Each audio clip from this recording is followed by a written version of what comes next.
this workshop today is so close to my heart. And I've done different kind of stems from this over the years. But when we think about being bound or unbound, so when somebody or something is bound, they can't move. They're literally tied. They're literally held down. You cannot move forward. So in this sense, when I say that, you know, what binds you, what is holding you back? What is holding you down from being able to move forward? So when you think about that, you might have different thoughts come up within your own mind. Maybe it's health, maybe it's emotional, maybe whatever it is. But the problem is, from that, other stems can come out.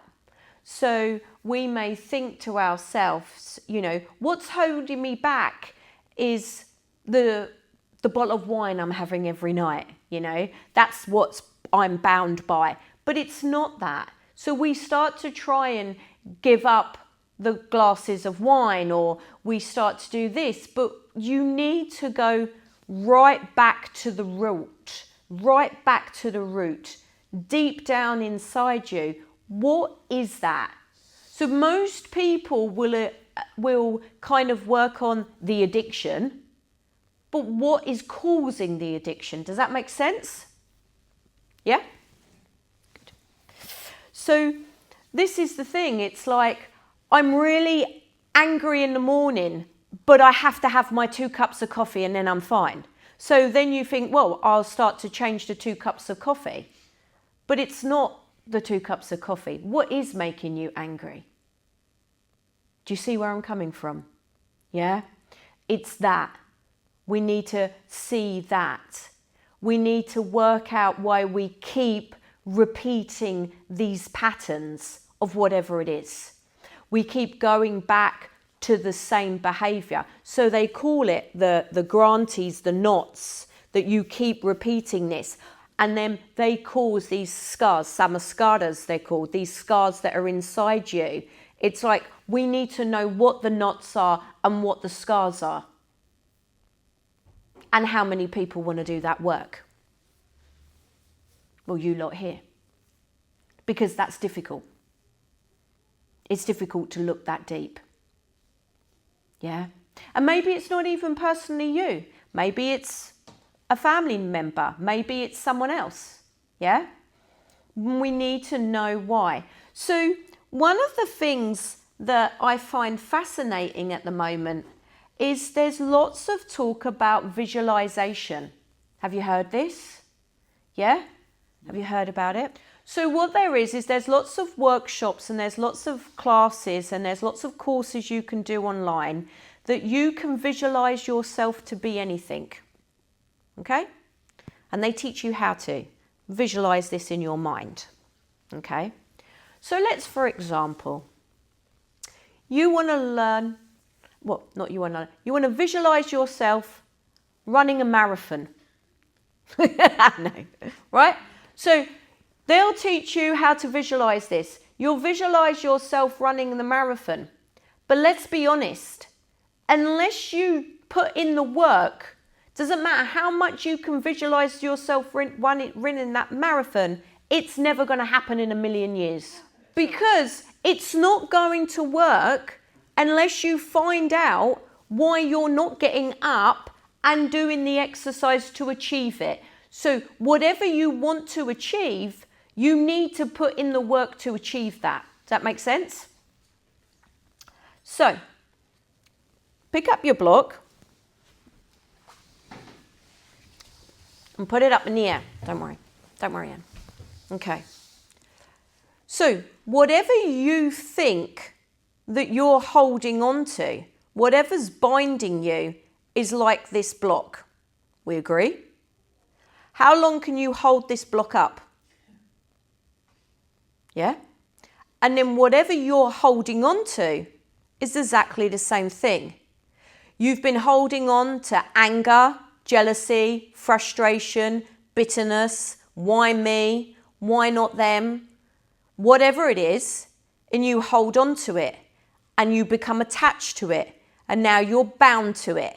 So if I asked you to walk around with this block up in the air for a month, don't drop it, don't let it go, and you keep walking around, and then a year later I'm still telling you to hold the block up in the air and walk around with it, how heavy has it become then? Yeah? And this is what we do. We walk around with this baggage, and then our body starts to shape like what we're holding on to, what you're bound to. You start to take the shape of it. Yeah? You start to carry the weight of it. So you carry on, put the block up in the air. Don't drop it. I'm not that blind yet, I can see you. Yeah? So don't let it go. How long do you want to hold it for? And what do? Don't throw it. You've got to let it go. Makes sense? Bring it down. Once you learn to let it go, but that's literally it. It's literally it. The idea of me saying breathe in, let, breathe out, go, isn't because I like to keep saying that. Is I'm literally saying, what do you need to let go of? Like that block you're holding up there, what are you holding onto so much? You're shaping it. You're becoming like it. So if you're carrying hate with you, you might as well drunk the poison. Because you're turning into that hate. If it's bitterness, you're turning into bitterness. If it's why me, why have I got this condition? Why? You're becoming that. You're so attached to it, you can't move past it. You're drinking the poison of whatever you're holding onto. And they say, like, if you want to get revenge on someone, dig 2 graves, because it will all consume you. So you're holding onto it so much, it's shaping you. So if it's arthritis or whatever, and you're like, oh, why me? Why my knee? Why? You're holding onto that. You can't, it's like you've got to work with it. You've got to move around. How are you going to adapt? How are you going to change? What is it? Even if you've had an argument and you fell out with somebody, okay? If you keep holding on to that, it will turn into hate or bitterness. You get up in the morning, you stub your toe, you know, and you're like, that's it. My day's shit now. Everything's going to be shit. Shit. You're holding on to it. You're shaping it. You're shaping everything. All the neuros into your brain, all that, you're shaping it. You're repeating it. And you repeat the same patterns. You have to change the patterns. You literally have got to change the pattern waves in your brain. And that takes work and time. So yeah, if you want to run a marathon, great. You want to learn a new language, great. You want to learn how to backbend, great. Put in the work. There is no easy way of doing it. Put in the work, put in the work. So Julie, can you read us this part from the Bhagavad Gita? Being established in yoga, O Arjuna, perform actions having let go of attachments and having become indifferent to success and failure. It is said, yoga is equanimity of the mind. So he's saying that if we perform in this world as a yogi does, yeah? So what does yoga mean? Union. So it's union between mind, body and soul, yeah?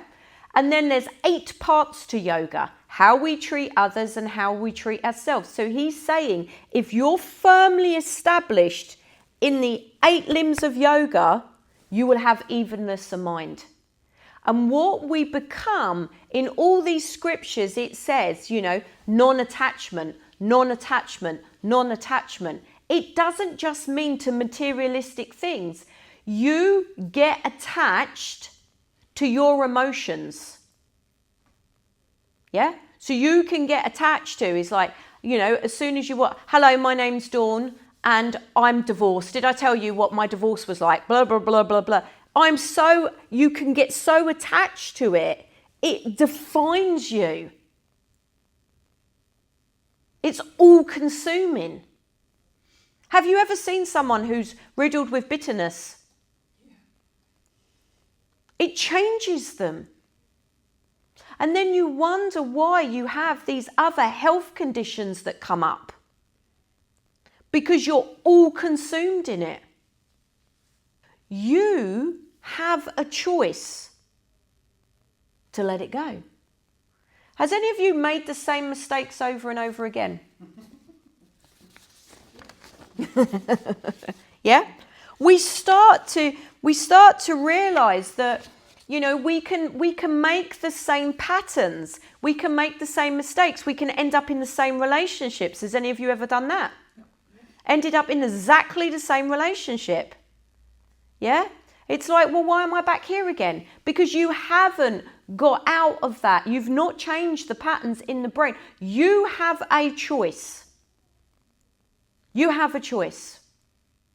You know, I said to Sarah I wasn't actually going to bring it up, but because it's a small group and you all mean very much to me, this week I've been registered blind. So we knew it was coming, and they have finally said that there is no cure. My eye condition is only going to get worse, and you know, it's devastating. They were right. They said within 5 years I'd be registered blind. Don't worry, I can still see you. As Victoria knows, I will even sense it, how you're feeling. So that's fine. I will continue to teach. But you know what? For a split second, there was a part of me that when I can't do this anymore. You know, I'm not going to be able to do this anymore. I'm not going to be able to teach anymore. Just for a part of me. And then I remembered the Bhagavad Gita. And this is when you're firmly established in your teaching and you believe in your teaching, what you're teaching others. And if we go right back into the Bhagavad Gita, you have no choice but to fight. And in the Bhagavad Gita, it says that you have a choice. And that choice is not to get up, not to give up, and to keep moving forward. And you have that choice that you can become bound or unbound. And I don't want my eye condition to define me. I am more than my body, and I am more than my mind. The fact of it is, with our teaching, it says there's no effort that goes to waste, right? You have to put in the tapas, the heat, to make the change. You know, a diamond is created under great pressure. I said this to Anne the other day. Under great pressure, a diamond will come, yeah? And under all of that, that if you want to make changes, you have to put the effort in. It's like I was listening to a talk this morning, and it says, like, you know, sometimes people say, oh, they're born intelligent, you know, oh, they're so intelligent, and then they don't put no work in. But the person that gets up every day and puts the effort in will soon pass that person that has put no effort in. So if you have somebody that's just naturally flexible, but you practice every day, you will develop that. You put the effort in, you will grow. Your brain will grow. Your pathways will grow through the effort you put in. Your brain and your intelligence is just like your arm muscles. It can grow. But by putting a picture up on the wall and going, one day I'll have a Porsche, and not putting no effort in, you will not get the Porsche. It's not going to happen. Sorry. I could probably be a millionaire if I could flog you that. But it's not going to happen. You've got to put the tapas in. You've got to put the work in. You've got to want to make the changes yourself. You've got to want to let go, to move on. No one can do that for you.